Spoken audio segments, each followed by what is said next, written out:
মিয়া বিতৰ্কৰ পিছত এইবাৰ ৰাজ্য জোকাৰিছে আন এক বিতৰ্কৰ। সেয়া হ'ল শিলচৰ বিমানবন্দৰত যি বদৰুদ্দিন আজমল আছে সাংসদ, বদৰুদ্দিন আজমলক আদৰিবলৈ গৈ একাংশই দিলে পাকিস্তান জিন্দাবাদ ধ্বনি। আৰু এই মুহূৰ্তত মোৰ লগত উপস্থিত আছে যি অসম পৰ্যটন নিগমৰ যি অধ্যক্ষ জয়ন্ত মল্ল বৰুৱাদেৱ। মই পোনে পোনে জয়ন্ত মল্ল বৰুৱাদেৱৰ ওচৰলৈ গৈছোঁ আৰু তেওঁ সৈতে পৰা প্ৰতিক্ৰিয়া এই সম্পৰ্কত ল'বলৈ বিচাৰিছোঁ। যি মিয়া বিতৰ্ক, তাৰপিছতে আজি নাভুত নাস্তুত ঘটনা অসমত তেওঁলোকে পাকিস্তান জিন্দাবাদ দিলে, অসমতে কি ক'ব আপুনি? চাওক, এয়া বহুদিনৰ পৰা পৰিকল্পনা কৰি থকা এক ষড়যন্ত্ৰ আছিল। আজি তাৰ প্ৰকাশ্য ৰূপ আপোনালোকে দেখিবলৈ পাইছে। আৰু এই কথাবিলাক আমি আগতেই অনুমান কৰিছিলোঁ যে এই এণ্টি নেশ্যনেলিষ্ট লোকসকলে বা ৰাষ্ট্ৰ বিদ্ৰোহী লোকসকলে এই ধৰণৰ কাম বহুদিনৰ পৰা কৰি আহিছে। এই কথাবিলাকৰ আজি বহিঃপ্ৰকাশ দেখিবলৈ পাইছে। এজন ভাৰতবৰ্ষৰ সাংসদক আদৰিবলৈ গৈ কোনো লোকে পাকিস্তান জিন্দাবাদ দিব, তাতকৈ লজ্জাজনক আৰু দুখজনক ঘটনা কি আছে? অসমীয়া ৰাজ্যখনৰ কাৰণে, অসমীয়া জাতিটোৰ কাৰণে আজি কলংক আনিলে তেওঁলোকে। আজি এটা এয়াৰপৰ্টৰ ভিতৰত মানে এয়াৰপৰ্টৰ সন্মুখত সাংসদজনক আদৰিবলৈ গৈ পাকিস্তান জিন্দাবাদ কোৱাটো কিমান দোষণীয় আৰু কিমান ভয়াৱহতাৰ ইংগিত, এই কথাবিলাক আমি বহুদিন আগৰ পৰাই কৈ আহিছোঁ। আৰু এতিয়া এই কথাবিলাকৰ বহিঃপ্ৰকাশ আৰম্ভ হৈছে। কাৰণ প্ৰথমে তেওঁলোকে বিভিন্ন কাম গোপনে কৰি আছিল। এটা সময় আছিল তেওঁলোকে আব্দুল মহিম মজুমদাৰৰ দ্বাৰা কিতাপ লিখালে, যি কিতাপত তেওঁলোকে নিজকে দ্ৰাবিড়িয়ান বুলি কৈ ইয়াৰে মানে খিলঞ্জীয়া মানুহ বুলি নিজক প্ৰতিষ্ঠিত কৰাৰ প্ৰচেষ্টা কৰিলে। সেই একে কথাকে গইনা লৈ তেওঁলোকে ক্লজ 6 কমিটিত তাত ডিমাণ্ড দিলে। তাৰপিছত খুব কৌশলগতভাৱে চৰ চাপৰিৰ কথা কৈ কলাক্ষেত্ৰত মিয়া মিউজিয়াম স্থাপন কৰাৰ চিন্তা কৰিলে, মিয়া পাব্লিক স্কুল স্থাপন কৰিলে। এই যে গোটেই কথাবিলাক, এয়া এটা পৰিকল্পনা। এই পৰিকল্পনাবিলাক তেওঁলোকে খুব সুন্দৰভাৱে কৰি গৈ আছে। আৰু অসমীয়া ৰাইজে এই কথাবিলাক যদি বুজি নাপায়, অসমীয়া খিলঞ্জীয়া মানুহক যদি এই বামপন্থী লোক চিন্তাধাৰাৰ যিসকল লোক, যিসকলে ধৰ্ম নিৰপেক্ষতাৰ নামত এই কথাবিলাকক ওলাই কৰি চলিব খোজে, আৰু এই লেফ্ট লিবাৰেল মানুহবিলাকে অসমীয়া মানুহক, অসমৰ খিলঞ্জীয়া মানুহক এক ধৰ্ম নিৰপেক্ষতাৰ উদাৰতা দেখুৱাই এই কথাবিলাকক ওলাই কৰি চলিব বিচাৰে। আৰু সেইটোৱে অসমীয়া জাতিৰ কাৰণে অত্যন্ত ভয়াৱহ হৈছে। মই তেখেতসকলক কওঁ যে এই ধৰণৰ লেফ্ট লিবাৰেলবিলাকৰ পালাত পৰিব নালাগে। আমি অসমীয়া মানুহ, আমি সনাতনী সংস্কৃতিৰ মানুহ, আমি ভাৰতীয় সংস্কৃতিক বিশ্বাস কৰা মানুহ। এই সংস্কৃতিক কোনোবাই কুঠাৰঘাত কৰিব, তাক আমি মানি ল'ব নোৱাৰোঁ। আৰু তাৰ বহিঃপ্ৰকাশ আমি আজি শিলচৰ এয়াৰপৰ্টত দেখিছোঁ। এই ধৰণৰ কামবিলাক লাহে লাহে আগবাঢ়ি গৈ আছে। আজি মিয়া মিউজিয়ামৰ পৰা মিয়া পাব্লিক স্কুল, এতিয়া পাকিস্তান জিন্দাবাদ, এইবিলাক কাম আজিৰ পৰিকল্পনা নহয়। এই গোটেই উত্তৰ পূৰ্বাঞ্চলক এখন ইছলামিক ৰাষ্ট্ৰ কৰিবৰ কাৰণে স্বাধীনতাৰ পিছৰ পৰাই এচাম লোকে পৰিকল্পনা কৰি কাম আৰম্ভ কৰিছিল। আৰু আজি তেওঁলোকৰ জনবিস্ফোৰণ ঘটাই এই পৰ্যায়লৈ আহিলে যে তেওঁলোকে সাহস কৰিব পৰা হ'ল। তেওঁলোকে এইটো ভাবা উচিত নহয় যে তেওঁলোকে যিমানেই জনবিস্ফোৰণ নকৰক কিয়, এইখন লাচিতৰ দেশ, এইখন চিলাৰায়ৰ দেশ, এইখন চুকাফাৰ দেশ। গতিকে লাচিত, চিলাৰায়, চুকাফা, মহাপুৰুষ শংকৰদেৱৰ দেশ এইখন।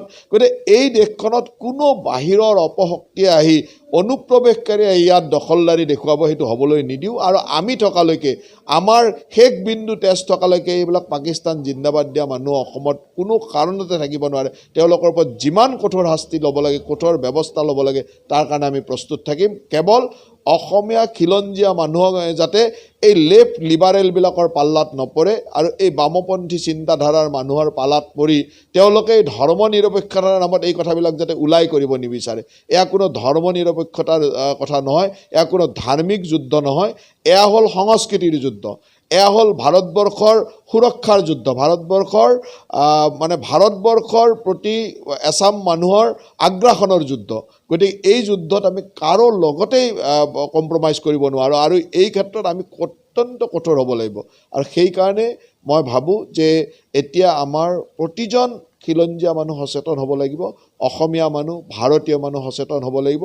আৰু তেওঁলোকে অসম চুক্তিকে আধাৰ হিচাপে লৈ বা লিগেচি ডাটা চুৰ কৰিয়েই হওক, যদি ভাৰতীয় নাগৰিকত্বও পাইছে, সেইসকল লোকৰ অধিপত্য ইয়াত নচলিব। তেওঁলোকে বিভিন্ন অসম চুক্তিৰ আধাৰত বহুতেই নাগৰিকত্ব পালে, লিগেচি ডাটা চুৰি কৰি, চাল জালিয়াতি কৰি বহুত মানুহ নাগৰিকত্বত সোমোৱাৰ চেষ্টা কৰিলে। কিন্তু এই সকলো লোকক আমি উৎখাত কৰিব লাগিব। এইসকলৰ কোনো ধৰণৰ কাম, তেওঁলোকৰ পৰিকল্পনা আমি ইয়াত সফল হ'ব দিব নোৱাৰোঁ। আৰু সেইকাৰণে অসমৰ প্ৰতিজন অসমীয়া মানুহক এই ক্ষেত্ৰত সচেতন হ'বৰ কাৰণে অনুৰোধ জনাইছোঁ। কি ব্যৱস্থা গ্ৰহণ কৰিব নেকি সম্পৰ্কত? চাওক, ভাৰতবৰ্ষৰ মাজমজিয়াত কোনোবাই পাকিস্তান জিন্দাবাদ দিব, ৰাষ্ট্ৰদ্ৰোহী কাম কৰিব, তাততো আইনী ব্যৱস্থা হ'বই, তাত আইনী ব্যৱস্থা নোহোৱাৰ কথাই নাই। কিন্তু আইনী ব্যৱস্থাতকৈ অসমীয়া মানুহে তাৰ অন্তৰ্নিহিত উদ্দেশ্য বুজি পাব লাগিব। আজি আইনৰ মাজেৰে এজন মানুহক জেলত ভৰাই দিলোঁ বাৰু, দুজন মানুহক জেলত ভৰাই দিলোঁ, কিন্তু তেওঁলোকৰ কৰ্মকাণ্ডটো বা তেওঁলোকৰ পৰিকল্পনাটো ষড়যন্ত্ৰটো বন্ধ হৈ নাযায়। গতিকে তেওঁলোকৰ ষড়যন্ত্ৰক উফৰাবৰ কাৰণে অসমীয়া খিলঞ্জীয়া মানুহ জাগ্ৰত হ'ব লাগিব, ভাৰতীয় মানুহ জাগ্ৰত হ'ব লাগিব। তেওঁলোকৰ ষড়যন্ত্ৰ মূলতে আপুনি কি বুলি ভাবে? প্ৰথম চাওক, এই ষড়যন্ত্ৰটো স্বাধীনতাৰ আগৰ পৰাই বা স্বাধীনতাৰ ঠিক পিছৰ পৰাই আৰম্ভ হৈছে, কাৰণ এইটো ছাদুল্লাৰ দিনৰ পৰা চলি থকা ষড়যন্ত্ৰ। কেতিয়াবা গ্ৰ' মোৰ ফুডৰ নামত মানুহ আনিছে, কেতিয়াবা বেলেগ কামৰ কাৰণে মানুহ আনিছে। খেতি বাতিৰ কথা কৈ আনিলে কি হ'ব? তেওঁলোকৰ মূল উদ্দেশ্যটো আছিল অসমখনক গ্ৰাস কৰা, আৰু তেওঁলোকে খুব পৰিকল্পিতভাৱে এটা সময়ত অনুপ্ৰৱেশ কৰিলে। তাৰপিছত যেতিয়া আমাৰ চৰকাৰ আহিল, তেতিয়া হয়তো অনুপ্ৰৱেশ বন্ধ হ'ল বা অনুপ্ৰৱেশবিলাক কৰিব নোৱাৰা যেতিয়া হ'ল, অনুপ্ৰৱেশৰ লগে লগে তেওঁলোকে এটা জনবিস্ফোৰণৰ কাম আৰম্ভ কৰিলে, জনসংখ্যাৰে তেওঁলোকে জনবিস্ফোৰণ আৰম্ভ কৰিলে। গতিকে অনুপ্ৰৱেশ আৰু জনবিস্ফোৰণ দুটা কাম কৰি তেওঁলোকে অসমখনক গ্ৰাস কৰা কাম আৰম্ভ কৰিলে। গতিকে অসমৰ মানুহ সজাগ হ'ব লাগিব। অনুপ্ৰৱেশ এতিয়া হয়তো কৰিব নোৱাৰা পৰ্যায়লৈ আহিছে, কাৰণ অসমৰ ভাৰতবৰ্ষৰ সীমান্ত বা অসম বাংলাদেশ সীমান্ত চিল হৈ পৰিছে। গতিকে আজিকালি হয়তো অনুপ্ৰৱেশ কৰিব নোৱাৰে, কিন্তু জনবিস্ফোৰণ তেওঁলোকে কৰি আছে, ধৰ্মৰ নামতে হওক বা বিভিন্ন কাৰণতে হওক। তেওঁলোক ধৰ্মতকৈ ডাঙৰ কথা, তেওঁলোকে অসমীয়া খিলঞ্জীয়া মানুহৰ সংস্কৃতি বা ভাৰতবৰ্ষৰ এই সনাতনী সংস্কৃতিটোক শেষ কৰিব বিচাৰিছে।